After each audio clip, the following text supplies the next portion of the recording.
From all the different cell organelles हमारे पास कुछ माइक्रो बॉडीज़ भी होती हैं जो कि सेल ऑर्गेनल जैसे ही इम्पॉर्टेंट हैं। ये माइक्रो बॉडीज़ एनिमल सेल्स में भी होती हैं, प्लांट सेल्स में भी होती हैं, लेकिन कुछ माइक्रो बॉडीज़ प्लांट सेल्स में होती है और एनिमल में नहीं। कौन सी कहाँ प्रेजेंट है कहाँ नहीं, उसके बारे में हम डिटेल में बात करेंगे। So these are small spherical structures which are present in the cytoplasm of a cell, right. इन्हें हम माइक्रो बॉडीज़ के नाम से जानते हैं। ये माइक्रो बॉडीज़ में सबसे पहले हम स्फेरोजोम्स के बारे में बात करेंगे। जो स्फेरोजोम्स होते हैं they are basically also called as oleosomes and these are present only in plants. ये सिर्फ और सिर्फ आपको प्लांट्स में दिखाई देंगे, ये प्लांट्स के अंदर प्रेजेंट होते हैं। तो स्फेरोजोम्स प्लांट्स के अंदर प्रेजेंट माइक्रो बॉडीज़ हैं। इन्हें हम प्लांट लाइजोजोम्स के फॉर्म में भी जानते हैं। प्लांट्स के पास लाइजोजोम्स स्पेसिफिकली तो होते नहीं हैं, लेकिन उनके पास जो स्पेसिफिकली लाइजोसोम्स प्रेजेंट हैं उन्हें हम प्लांट लाइजोसोम्स के नाम से जानते हैं। And these oleosomes are only referred as, और spherosomes are only referred as plant lysosomes, right. ये हमारे प्लांट्स के अंदर लिपिड का सिंथेसिस भी करते हैं और ये in fact storage of lipid and synthesis of lipid करते हैं प्लांट के सीड्स में। देखिए, जब तक आपका प्लांट का सीड जर्मिनेट हो रहा है उस समय उसे जितनी भी एनर्जी की ज़रूरत है वो पूरी एनर्जी वो इन्हीं फैट मॉलिक्यूल्स को डाइजेस्ट करके एनर्जी के फॉर्म में यूटिलाइज करता रहता है। जिस समय तक वो फोटोसिंथेसिस करने की स्टेज में नहीं आ जाता तब तक वो अपने आप को पूरी तरीके से निर्भर रखता है अपने अंदर स्टोर्ड फैट या लिपिड की तरफ, राइट। तो ये आपको सीड्स के कॉटिलिडन में मिलेगा। एज आई सेड कि ऑयल सीड्स के अंदर जो ऑयल स्टोर्ड है उस ऑयल को धीरे धीरे एनर्जी के फॉर्म में कन्वर्ट किया जाएगा by the help of these spherosomes, hence we also call them as oleosomes. क्योंकि आप सब्सटेंसेस को कन्वर्ट करने वाले हैं तो कन्वर्ट करने के लिए आपको कुछ डाइजेस्टिंग एंजाइम्स लगेंगे और वो एंजाइम्स हमारे पास यहाँ पर हैं हाइड्रोलिटिक एंजाइम्स। मतलब ऐसे एंजाइम्स जो इन सब्सटेंसेस को may be proteins, lipids, fats इनको डाइजेस्ट करके कन्वर्ट करेंगे into energy. So it have range of enzymes the way we have range of enzymes in our lysosomes. हमारे पास जिस तरीके से कई एंजाइम्स होते हैं लाइसोसोम्स में, उसी तरह इनके पास भी कुछ सेट्स ऑफ एंजाइम हैं, जैसे प्रोटीएज जो प्रोटीन को डाइजेस्ट करेगा, राइबोन्यूक्लिएज न्यूक्लिक एसिड को डाइजेस्ट करेगा, फॉस्फेटेज फॉस्फेट ग्रुप से डील करेंगे, एस्टरेज जो एस्टर्स को ब्रेक करने में मदद करेंगे। तो this is how all these enzymes are present in spherosomes, which are also referred as oleosomes and present only in plants. Let us now talk about the another micro body which is called as oxidative organelle, peroxisome. I am so sorry, we call it as oxidative cell organelle because it is involved in the process of cellular oxidation process.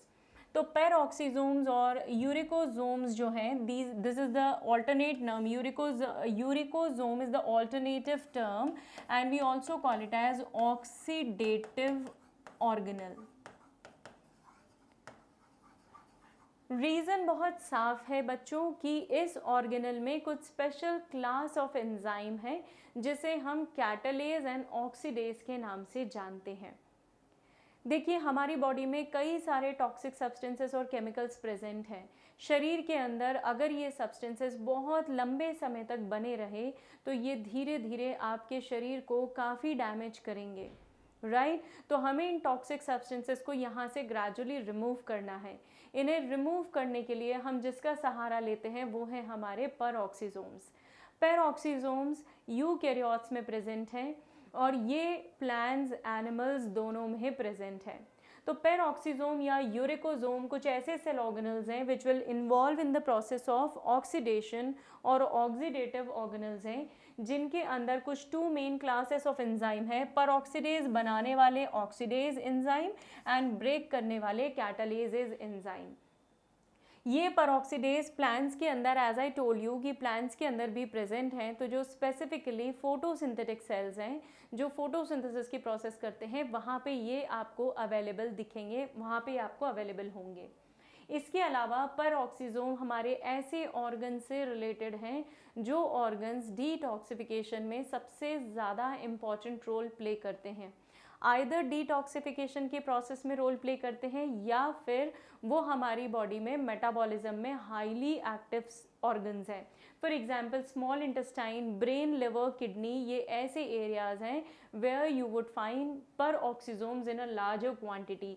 ये कुछ protozoans paramecium में भी मिलते हैं।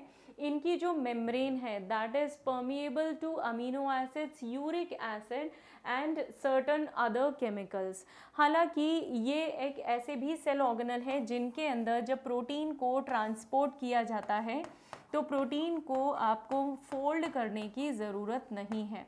Protein can move in its almost natural form, जैसे कि endoplasmic reticulum और mitochondria. इन्हें जब आपको प्रोटीन देना होता है तो आप उसे प्रॉपर फोल्ड करके भेजते हैं। यहाँ पे आपको उन्हें फोल्ड करके नहीं भेजना, आप स्ट्रेट फॉर्म में भी भेज सकते हैं। So this is one of the speciality of peroxisome.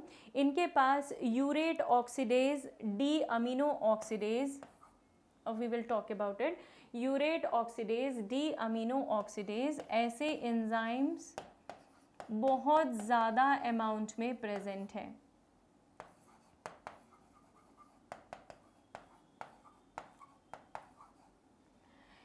So this is one of the class of enzyme, it is amino acid oxidase.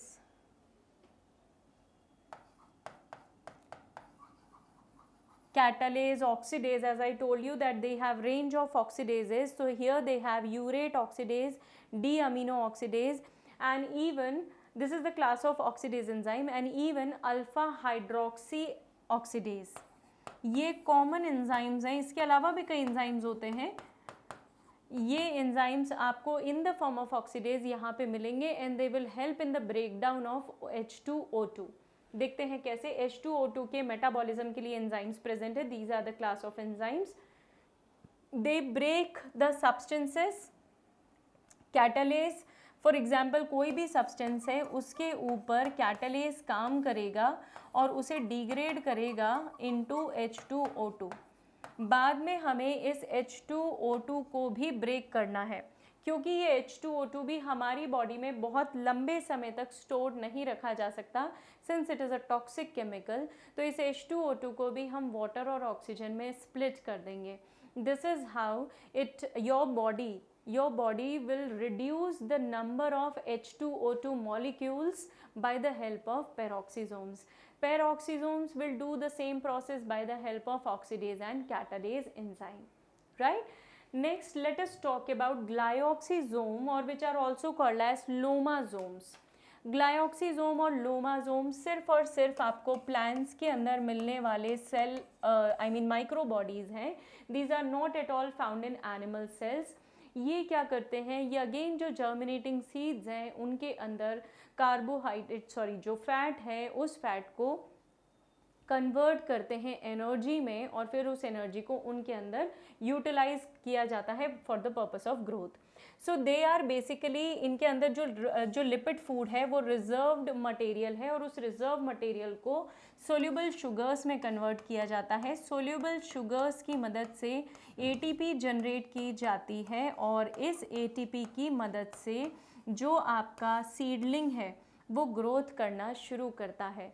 तो अपनी ग्रोथ के लिए उसने क्या किया है, इन ग्लायोक्सीजोम्स को यूटिलाइज करके जितना भी स्टोर्ड ऑयल था उसे उन्होंने usable form of energy ATP में कन्वर्ट किया है, राइट। एक छोटे से सीडलिंग के पास फोटोसिंथेटिक अपैरेटस नहीं होता, और क्योंकि उसके पास फोटोसिंथेटिक अपैरेटस नहीं है तो डेफिनेटली वो स्टार्च नहीं बना सकता, और अगर वो स्टार्च नहीं बना सकता तो फिर आपको किस चीज़ पर रिलाई करना पड़ेगा, आपको रिजर्व फूड मटेरियल पे ही रिलाई करना पड़ेगा, क्योंकि ये सारी प्रोसेस सिर्फ और सिर्फ प्लांट्स में एप्लीकेबल है। Therefore we say that glyoxysomes are functional only and only in plants, rather they are present only in plants. Functional की भी बात आप यहाँ पे छोड़ सकते हैं। रीज़न, हमें तो स्टोर्ड मटेरियल, स्टोर्ड फूड की इस तरीके से ज़रूरत ही नहीं पड़ती। जो मैमल्स हैं, जो एनिमल्स हैं, they take the advantage of body of mother to develop, right. हमें रिजर्व करके रखने की ज़रूरत नहीं है। बट सिंस प्लांट का सीड मदर की बॉडी से काफ़ी दूर जाके जर्मिनेट करेगा, इसीलिए उसे अपने साथ सब्सटेंसेस को कैरी करना पड़ेगा। So therefore glyoxysomes are found only in plants, they are absent completely in animal cells. इनके अंदर भी कुछ एंजाइम्स होते हैं जो ग्लाइकोलिक एसिड पाथवे को इनिशिएट करने के लिए होते हैं। देखिए, इस पाथवे की शुरुआत कहाँ से होती है बच्चों, ये आपको याद रखना पड़ेगा।